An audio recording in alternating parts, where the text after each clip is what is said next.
আদ জাতির ধ্বংস হওয়ার প্রায় 500 বছর পেরিয়ে গেছে।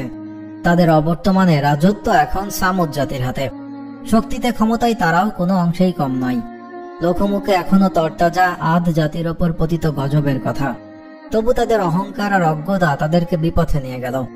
এক আল্লাহকে ভুলে তারা লিপ্ত হলো মূর্তি পূজায়। তাই প্রয়োজন দেখা দিল তাদের হিদায়াতের জন্য একজন বার্তাবাহক প্রেরণের।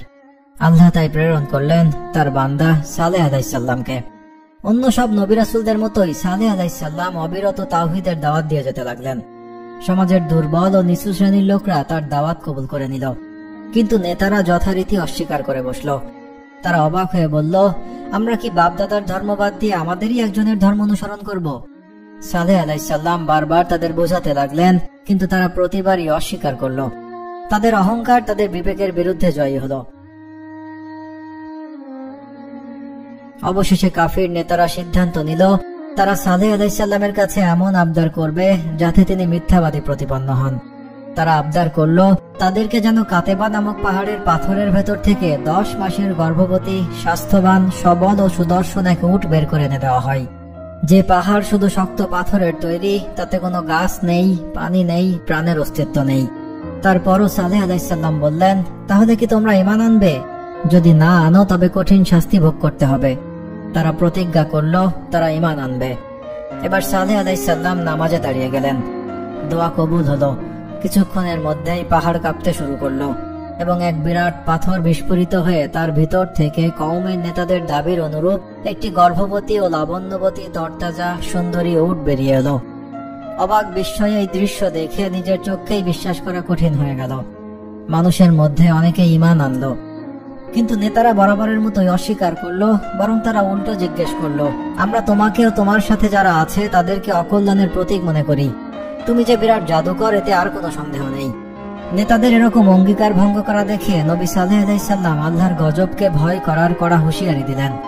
সালেহ আলাইহিসসালাম তাদের বললেন, এই উট আল্লাহর পক্ষ থেকে এক নিদর্শন, তোমাদের জন্য এক বিরাট পরীক্ষা। তোমরা এর প্রতি খেয়াল রেখো। তিনি তাদের মধ্যে আল্লাহর নির্দেশে কুয়ার পানি বন্টন করে দিয়ে বললেন, এই থেকে তোমরা একদিন পানি পান করবে আর একদিন এই উটটি পান করবে।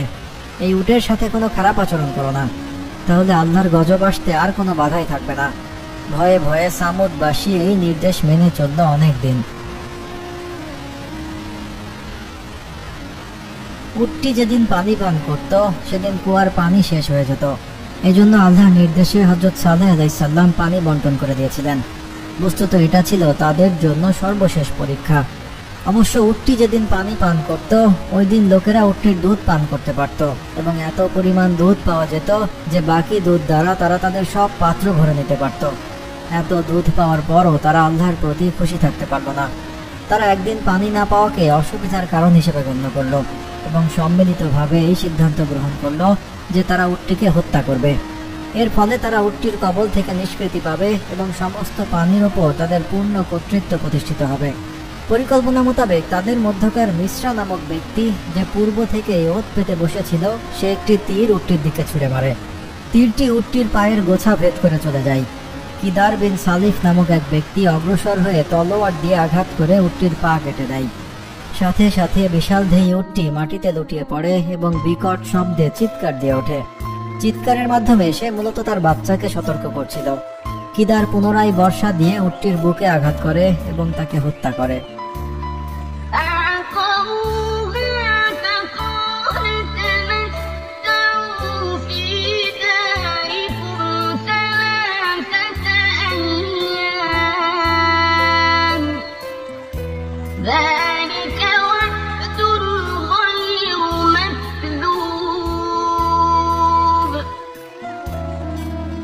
ওদিকে বাচ্চা উটটি একটি দুর্গম পাহাড়ে উঠে 3 বার ডাক দেয়। উটটির বাচ্চার ডাকের অর্থ ছিল, হে আমার রব, আমার মা কোথায়? এরপর একটি পাথরের মধ্যে প্রবেশ করে অদৃশ্য হয়ে যায়। উট হত্যার ঘটনার পর সালেহ আলাইহিসসালাম তার জাতিকে আল্লাহর নির্দেশ জানিয়ে দিলেন, এখন থেকে 3 দিন তোমরা তোমাদের ঘরে আরাম করে নাও। এই ওয়াদার কোনো ব্যতিক্রম হবে না। কিন্তু তারা এতটাই অহংকারী ও নির্ভয় হয়ে গেছিল যে এত কঠোর হুঁশিয়ারির কোনো গুরুত্ব না দিয়ে বরং তাচ্ছিল্য ভরে বলল, হে সালেহ, তুমি যার ভয় দেখাচ্ছ তাকে নিয়ে আসো দেখি, যদি তুমি সত্যিকারের নবী হয়ে থাকো। তারা ব্যাপারটিকে খুব হাসি ঠাট্টা ভাবে নিয়েছিল।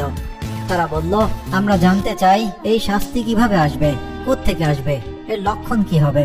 সালেহ আলাইহিসসালাম বললেন, আগামীকাল বৃহস্পতিবার তোমাদের সকলের চেহারা হলুদ হয়ে যাবে, পরের দিন শুক্রবার তোমাদের সবার চেহারা লাল হয়ে যাবে, এরপর শনিবার সবার চেহারা কালো হয়ে যাবে। এটাই হবে তোমাদের জীবনের শেষ দিন। এই কথা শোনার পরও তাদের হুঁশ ফেরেনি, অথচ তাদের সামনেই উটটির মুজিজা দেখিয়েছিলেন হযরত সালেহ আলাইহিসসালাম।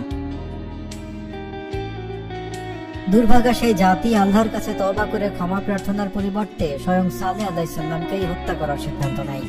তারা ভাবল, যদি আযাব এসেই যায় তবে তার আগে একেই শেষ করে দেই।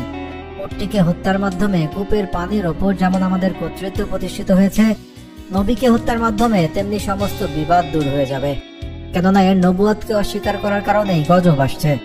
অতএব এই ব্যক্তি গজবের জন্য প্রধানত দায়ী, আর যদি গজব না আসে তাহলে সেটি হবে তার মিথ্যার দণ্ড। তারা বলল, তোমরা পরস্পর শপথ করো, আমরা রাতে সালেহ ও তার পরিবারকে হত্যা করব। নেতৃবৃন্দের এই সর্বসম্মত সিদ্ধান্ত ও চক্রান্ত অনুযায়ী 9 জন নেতা তাদের প্রধান কাদার বিন সালেফের নেতৃত্বে রাতের বেলা সালেহ আলাইহিসসালামকে হত্যা করার জন্য তার বাড়ির উদ্দেশ্যে রওনা দিল। কিন্তু আল্লাহর পরিকল্পনা ছিল ভিন্ন। হত্যার উদ্দেশ্যে যাওয়ার রাস্তায় তাদের ওপর পাথর বর্ষণ শুরু হয় এবং সেই বর্ষণে তারা সবাই মারা যায়। নির্ধারিত দিনে গজব নাজিল হওয়ার আগেই আল্লাহর হুকুমে হযরত সালেহ আলাইহিসসালাম নিজের ঈমানদার সাথীদেরকে নিয়ে এলাকা ত্যাগ করেন।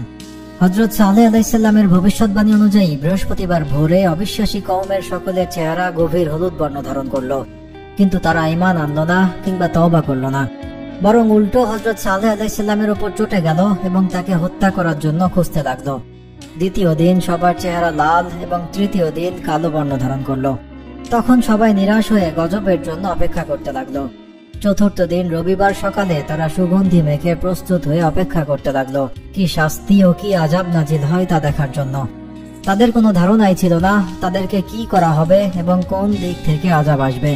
কিছু সময় পর যখন সূর্য উপরে এসে উজ্জ্বল হয়ে উঠল, তখন আসমানের দিক থেকে বিকট আওয়াজ আসলো এবং নিচের দিক থেকে প্রবল ভূকম্পন শুরু হলো।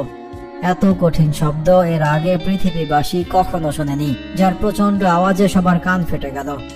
সাথে সাথে তাদের প্রত্যেকেই মৃত্যুবরণ করলো। সব দম্ভ অহংকার থেমে গেল, সবকিছু স্তব্ধ হলো এবং যা সত্য তাই বাস্তবে ঘটে গেল। সবাই লাশ হয়ে মুখ থুবড়ে যে যেখানে ছিল সেখানেই পড়ে রইল।